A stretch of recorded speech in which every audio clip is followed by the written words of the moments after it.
Assalamualaikum warahmatullahi wabarakatuh. Hai, halo, apa kabar? Kita jumpa lagi dalam perkuliahan Pasar Uang, Pasar Modal. Kali ini kita akan membahas materi mengenai sejarah pasar uang, aktivitas-aktivitas apa saja yang terjadi, kemudian profesi, landasan hukum pada pasar uang. Nah, baiklah, sekarang kita akan bahas dulu mengenai pasar uang, ya. Jadi, pasar uang itu adalah tempat pertemuan antara pemberi dana dengan calon konsumen. Nah, pertemuan ini bisa dilangsungkan secara langsung ataupun bisa juga melalui seorang perantara.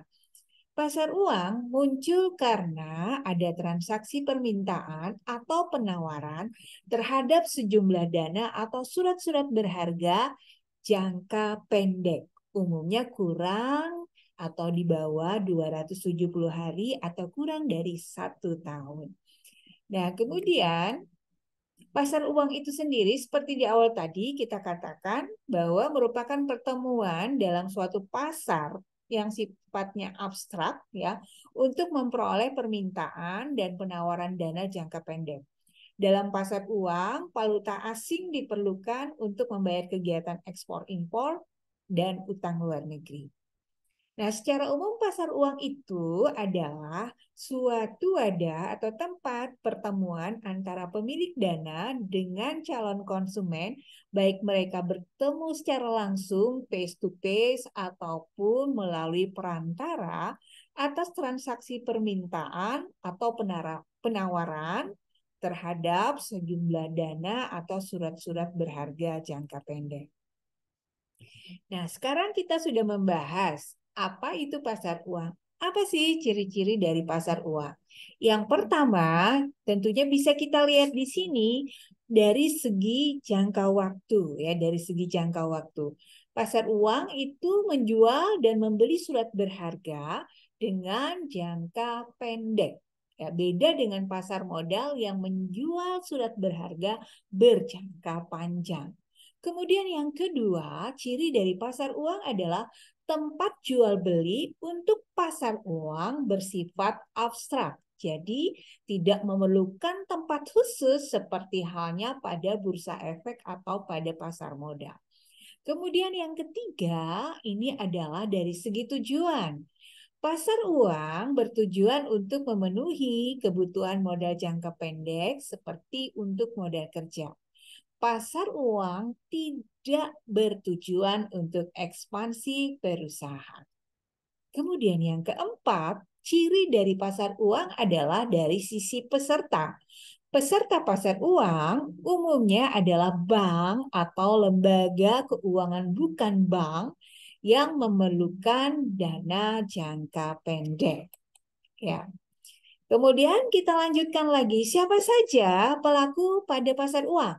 Yang pertama itu adalah bank, kemudian yayasan, kemudian dana pensiun, kemudian ada perusahaan asuransi, perusahaan-perusahaan besar, kemudian lembaga pemerintah, lembaga keuangan lain, atau bisa juga individu masyarakat.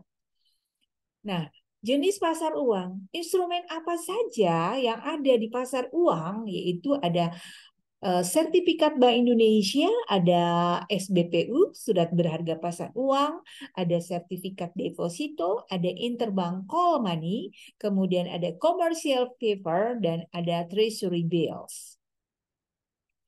Nah, sedangkan fungsi pasar uang itu sendiri, kita bisa membaginya menjadi 4 fungsi. Jadi dari sisi pertama itu adalah fungsi likuiditas, kemudian ada fungsi kebijakan, dan ada juga fungsi informasi, dan juga yang keempat itu adalah akumulasi kekayaan. Ya, jadi fungsi likuiditas di sini kita tahu perusahaan harus menjaga likuiditasnya agar orang percaya bahwa dia bisa memenuhi kewajiban jangka pendek. Nah, Karena itu diperlukan pasar uang jika perusahaan kekurangan modal. Bisa juga karena kebijakan dari perusahaan itu sendiri, dia ingin dana itu di luar dari perusahaan.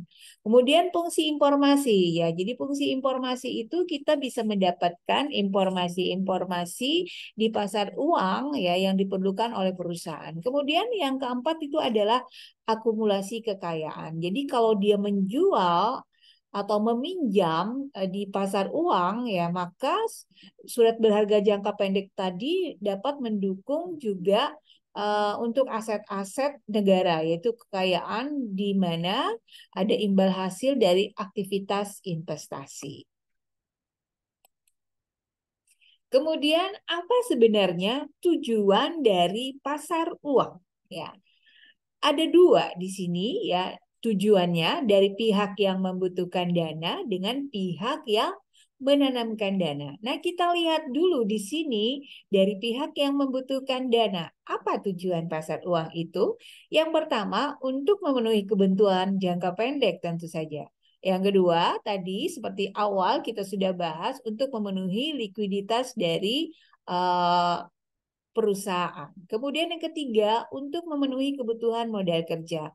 Sedangkan yang keempat, jika terjadi bahwa perusahaan atau bank mengalami kalah clearing, maka dia bisa menggunakan pasar uang sebagai salah satu instrumen jika terjadi kalah clearing. Kemudian dari sisi yang menanamkan dana, ya. Pasar uang tujuannya tentu saja dia akan mendapatkan penghasilan dengan suku bunga tertentu yang dia dapatkan jika dia menanamkan dananya di pasar uang. Kemudian yang kedua, dari sisi penanam dana itu adalah membantu pihak-pihak yang mengalami kesulitan keuangan. Dan yang ketiga, sebagai spekulasi jika dia ingin berspekulasi di pasar uang untuk mendapatkan keuntungan. Baik, itu tadi materi kita mengenai pasar uang. Jika ada pertanyaan atau hal-hal lain, silakan kirim ke email yang ada di atas. Kemudian jangan lupa juga untuk subscribe alias Sabita Channel, kemudian juga Instagram alias Sabita, agar kita lebih semangat lagi untuk sama-sama meliterasi masyarakat dan juga mahasiswa mengenai pasar uang dan juga pasar modal. Terima kasih atas perhatiannya. Mohon maaf jika dalam penyampaian ada yang tidak berkenan. Salam sukses, salam sejahtera. Wassalamualaikum warahmatullahi wabarakatuh.